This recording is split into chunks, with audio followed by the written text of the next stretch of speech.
Hello everyone, and welcome back to our study of the book of Ecclesiastes, and we are in chapter 2. And I see that you made it back, and hopefully you've read chapter 2. If you haven't, it's only about 26 verses long, so it's not a real huge reading. So hopefully you've gone through and read it, made some notes, looked at the questions from and the answers from chapter 1, and hopefully you got all those right. But in chapter 2 today, I want to give a brief summary of chapter 2. And in this chapter, we're going to discuss the preacher describing the extent of his search for the meaning of life under the sun.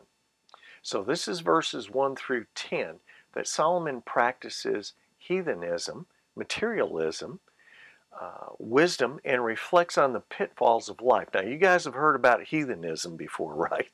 So this will be hopefully an interesting chapter for us. He explored mirth and pleasure, finding them to be vanity, obviously. There wasn't much that he didn't find being vain. He experimented with wine and folly while guiding himself with his wisdom, not withholding anything his eyes desired.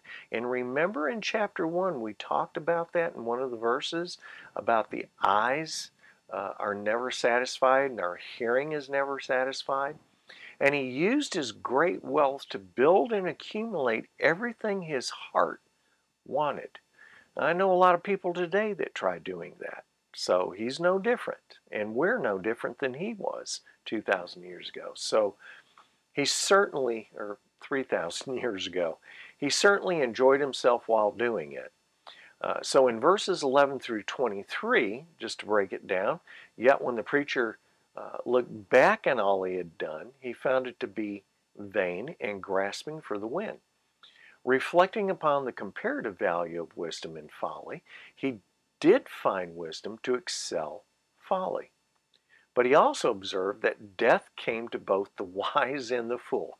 We're all going to die. We all have the same thing in common. We're born, we live, we die. And to add to it, both are soon forgotten, meaning the wise and the fool alike. This prompted him to hate life. Hopefully at this point you're not hating life, and that it's not too melancholy for you after reading these chapters. But even his accumulated wealth provided little respite, for he must leave it to one who may prove to be a fool. Thus he found such efforts to be grievous, leading one to sorrowful days and restless nights. And then he talks about in verses 24 through 26, he concludes that it's best to eat and drink, enjoying what good there is in one's labor. And he realized, however, that the ability to truly enjoy life is a gift from God. He saw that God gives wisdom and knowledge and joy to a man who is good in his sight. And to a sinner, God might give the ability to gather and collect great wealth, but eventually winds up in the hands of him who is good before God. Now, did you catch that? Does that make sense? Thus, much labor without God's blessings is truly vanity and grasping for the wind. And I want to repeat that last statement because it's critically important that we understand and keep that in our mind as we're reading the book of Ecclesiastes. That thus much labor without God's blessings is truly vanity and grasping for the wind. So you see where he has placed the emphasis is on God's blessings. Without it, it's nothing. Okay? So let's look at verses 1 through 10 of this chapter, chapter 2, the preacher's search for meaning.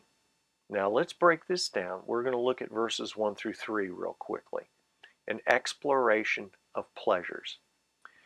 Well, he tested mirth and pleasure and found them to be vain.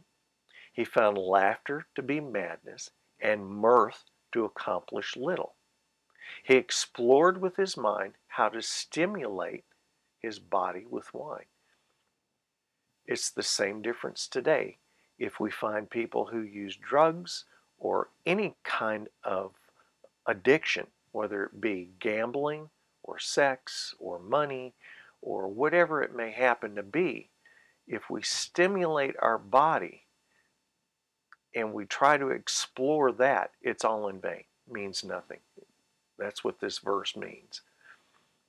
Verses 4 through 10, we looked at the exploration of materialism. He made many things, such as houses and vineyards, gardens and orchards, water pools to water fruit trees. And he acquired whatever he wanted. Male and female servants, he told us, with more born in his house.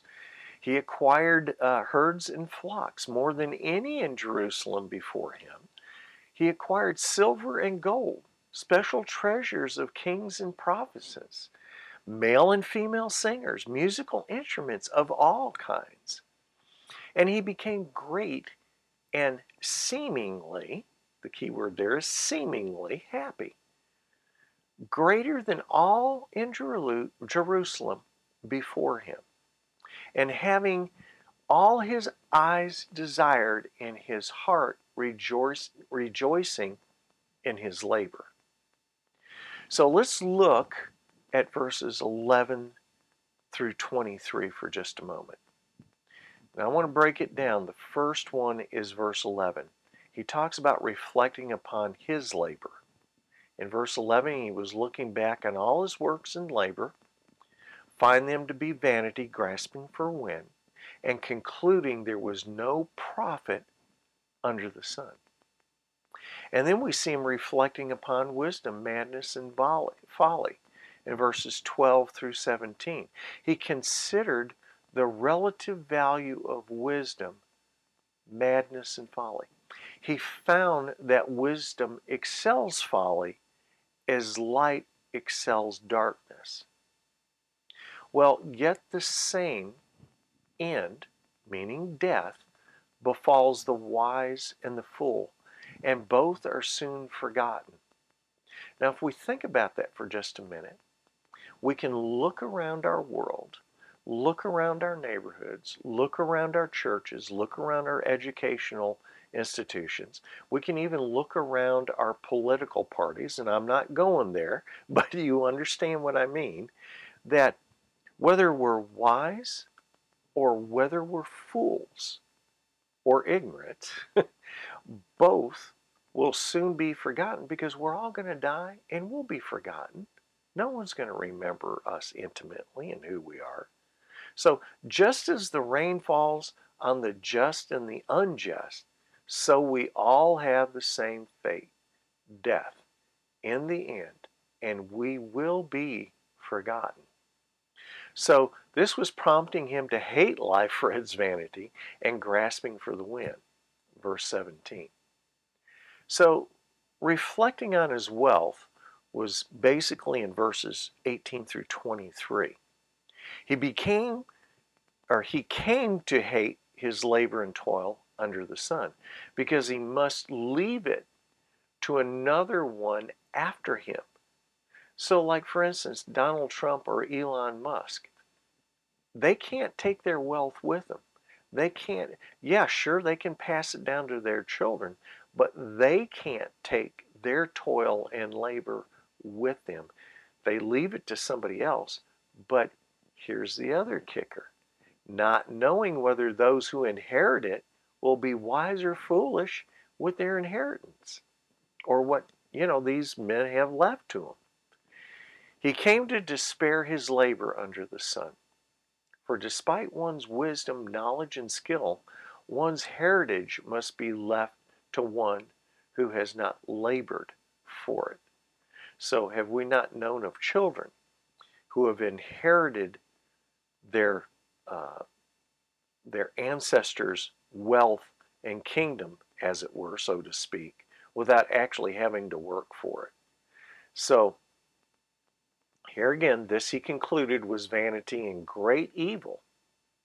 In the end, all one had as a result of his labor and the striving of his heart was sorrowful days, restless nights, grievous works, all of it leading to vanity. So let's look at verses 24 through 26. And boy, I'm telling you, at this point, I mean, we could really just look at it and just droop our head and say, why are we doing all this? And you would probably be absolutely correct in that assumption. However, there is a theme. Remember what I told you back in the summary of the chapters, what I wanted you to keep in mind. Unless it's to the glory of the Lord, unless we have the Lord's blessing in it, it truly is just vain and in vanity. So let's look at the preacher Solomon's conclusion from his search in verses 24 through 26. Well, in 24a, man should enjoy the good in his labor. He tells us that there is nothing better than to eat, drink, and to enjoy good in one's labors, as he did.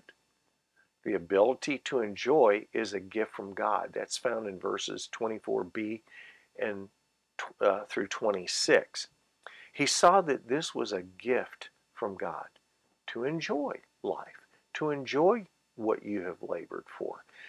For no one can truly enjoy life without God.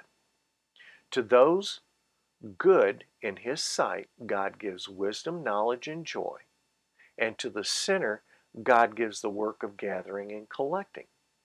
To give to the one who is good before God. And for the sinner, his work becomes vanity and grasping for the wind. So this chapter has been a very enlightening one from the standpoint of what Solomon is trying to teach us here and what he has gone through. And I believe it has a lot of life applications. And I'm sure as you were going through and reading this chapter, and as I was going through and expounding on this chapter, we can find many applications from it. If we can learn from someone else's life and what they have explored and go, oh, you know what? That really isn't going to work for me, because really it's truly in vain. It's not like we may be going exactly through what Solomon did and what he explored, not every avenue, but there are a lot of likenesses that we can look at and go, oh, that is me, and I need to turn around and do differently. This is not really pleasing to the Lord, or this is not in the Lord's blessing. You know, he is not blessing this. And if he isn't blessing this, then we need to do what it takes in order to bless our Lord with our works and our labors, what he has given to us through our labors. So anyway, I hope you've had a great week. I hope you've been enjoying this Bible study. I hope that we're getting something out of it, and I encourage you to go ahead and read chapter 3 ahead of time. I will have the answers and next week's questions at the end of each video, so make sure that you don't gloss over those and that you read those if you're interested in doing that. And I pray that you have a great week, and I hope that this Bible study will be a blessing to your heart and raise questions in your life, and maybe even give you the ability to help others, because I truly see this as a helpful tool in order to minister to other people. And I'll expound on that a little bit more as we go through this Bible study week after week. Once again, I thank you for joining me, and I hope you have a very blessed and gracious week, and may the Lord bless your endeavors. See you next time.